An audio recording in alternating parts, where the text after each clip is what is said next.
St. Louis Cardinals versus Minnesota Twins, the calendar says June, but this matchup carries the urgency of a much bigger moment.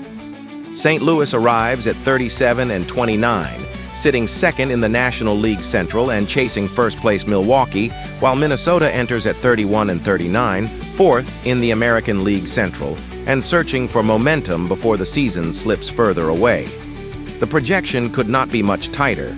Minnesota holds a razor-thin 50.4% edge to St. Louis's 49.6%. A reflection of just how evenly matched this contest appears on paper.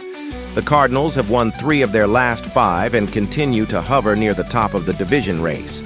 The Twins, meanwhile, have dropped 4 of 5 and are looking to stop a slide that has created separation in the AL Central. For St. Louis, this is about maintaining pressure in the standings. For Minnesota, it is about reversing the narrative before the gap grows wider. St. Louis brings a balanced offensive attack led by Jordan Walker, who is putting together an outstanding season. Walker leads the club with a .302 average, 17 home runs, 52 RBIs, and 77 hits, while posting a strong .561 slugging percentage. Ivan Herrera adds a team-best .393 on-base percentage, giving the Cardinals multiple ways to generate offense. As a team, St. Louis owns a .243 batting average, 541 runs scored, 76 home runs, and a .715 OPS. Minnesota counters with power. Byron Buxton leads the Twins with a .256 average, 20 home runs, and 61 hits, while Josh Bell tops the club with 38 RBIs. Ryan Jeffers has quietly delivered a .408 on-base percentage and a .949 OPS. The Twins have scored 555 runs and launched 78 home runs, but their .237 team average and .705 OPS reveal a lineup that can be streaky. The pitching numbers create a fascinating contrast.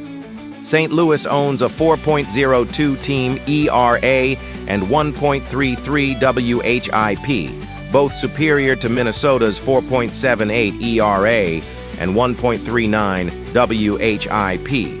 The Cardinals have also allowed fewer hits and fewer runs overall. This sets up the central theme of the matchup: Minnesota's power potential against the more consistent St. Louis pitching staff.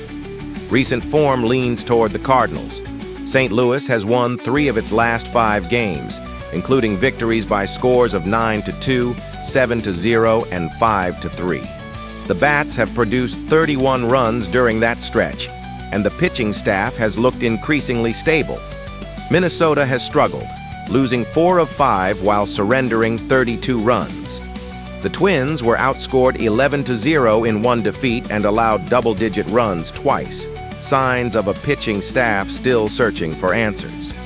The game within the game centers on the starting pitchers. Matthew Liberatore takes the ball for St. Louis, carrying a 3-3 record, 4.48 ERA, 1.51 WHIP, 61 strikeouts, and 66.1 innings pitched.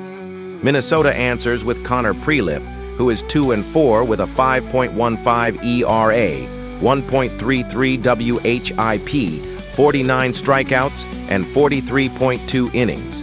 Liberatore has logged significantly more innings and has shown a greater ability to work deep into games, while Prelip's challenge will be limiting hard contact against a Cardinals lineup that features multiple productive bats.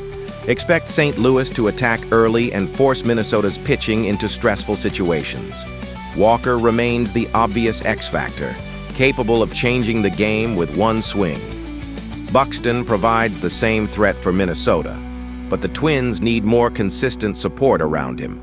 If the game reaches the late innings close, the Cardinals appear better positioned thanks to their stronger overall pitching profile and steadier recent form.